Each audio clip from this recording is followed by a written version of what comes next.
तो चलिए हम लोग आज बात करने वाले हैं कोशिका के झिल्ली के बारे में। कोशिका झिल्ली के बारे में आज हम लोग बात करने वाले हैं, तो आप सभी लोग जुड़ जाइए और हम फिर आज बात करते हैं कोशिका झिल्ली के बारे में। तो चलिए बात करते हैं कोशिका झिल्ली के बारे में। तो कोशिका झिल्ली कहते किसको है? हमारे शरीर का जो कोशिका है ना, हमारे शरीर का जो कोशिका, हम आपको कल बताए थे कि सभी सजीव का निर्माण कोशिका से ही हुआ है। सभी सजीव का निर्माण कोशिका से ही हुआ है। और कोशिका, सर्वप्रथम जो कोशिका जो है वो एक कोशिका से ही बहुकोशिकीय होते हैं। किसी भी सजीव का निर्माण एक कोशिका से ही होता है। किसी भी सजीव का निर्माण एक कोशिका से ही होता है।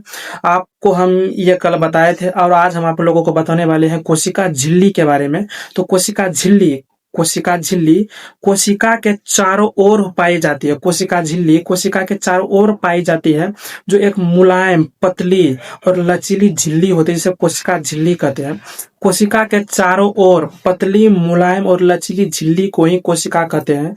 सभी सजीवों का निर्माण कोशिका से ही हुआ और सभी सजीव का निर्माण एक कोशिका से ही होता है। एक कोशिका से ही सभी कुछ सजीवों का निर्माण होता है।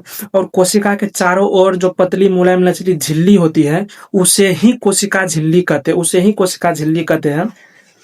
उसे ही कोशिका झिल्ली कहते हैं। तो कल हम आपको कोशिका के बारे में बताए थे, आज आपको झिल्ली के बारे में बता रहे हैं।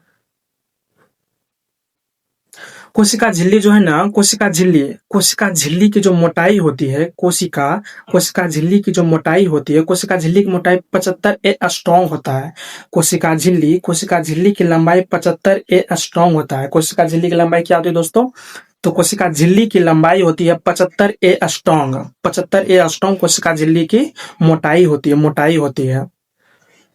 75 एंगस्ट्रॉम कोशिका झिल्ली की मोटाई होती है।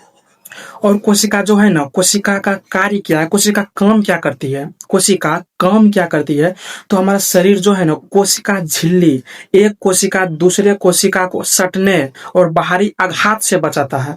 एक कोशिका दूसरी कोशिका में सटने और बाहरी आघात से कोशिका झिल्ली बचाने का काम करती है। और कोशिका झिल्ली बाहर से आए गए पदार्थ को नियंत्रित करती है।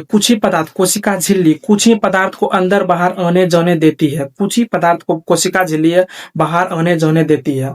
और कोशिका झिल्ली अर्धपारगम्य होती है। कोशिका झिल्ली कैसी होती है? तो कोशिका झिल्ली अर्धपारगम्य होती है, चयनात्मक होती है। ये कुछ ही पदार्थ को अंदर बाहर आने जाने देती है।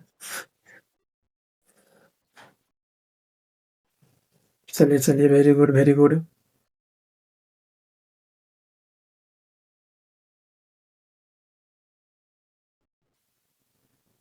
और एक कोशिकीय जीव में जो होता है, एक कोशिकीय जीवों में जो कोशिका झिल्ली होती है, एक कोशिकीय जीवों में कोशिका झिल्ली के द्वारा ही सिलिया, फ्लैजिला और कुटपाद का निर्माण होता है। एक कोशिकीय जीवों में कोशिका झिल्ली द्वारा ही सिलिया, फ्लैजिला, कुटपाद का निर्माण भी होता है। एक कोशिकीय जीवों में सिलिया, फ्लैजिला और कुटपाद का निर्माण कोशिका झिल्ली द्वारा ही होता है। कोशिका झिल्ली द्वारा ही एक कोशिकीय जीवों में सिलिया, फ्लैजिला, कुटपाद का निर्माण होता है। चलिए, वेरी गुड। बहुत लोग बता भी रहे हैं।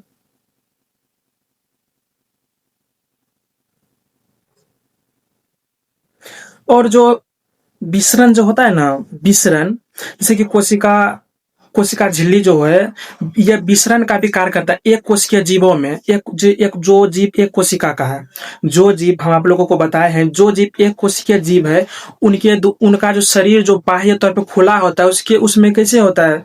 मतलब कि उसमें जैसे कि देखिए आप, रक्त संचार कैसे होता है? रक्त संचार या श्वसन कैसे होता है? विसरण विधि से होता है। विसरण, एक कोशिकीय जीवों में रक्त का संचार या फिर आयात यानी भोजन का आना जाना कैसे होता है? श्वास वो कैसे लेता है? विसरण विधि द्वारा। एक कोशिकीय जीव विसरण विधि द्वारा सांस लेता है, या फिर ब्लड सर्कुलेटरी होता है, ब्लड जो चलता है वो बाह्य स्तर पर खुला होता है, डायरेक्ट। जैसे कि हम मानव में क्या होता है, यानी सजीवों में, बहुकोशिकीय जीव में क्या होता है, उसमें नली होती है, रक्त नली पाई जाती है। लेकिन एक कोशिकीय जीवों में कोई रक्त नली नहीं पाई जाती है। उसमें विसरण विधि द्वारा उसमें सांस लिया जाता है। विसरण विधि द्वारा एक कोशिकीय जीवों में विसरण विधि द्वारा सांस लिया जाता है। विसरण विधि द्वारा एक कोशिकीय जीवों में विसरण विधि द्वारा सांस लिया जाता है।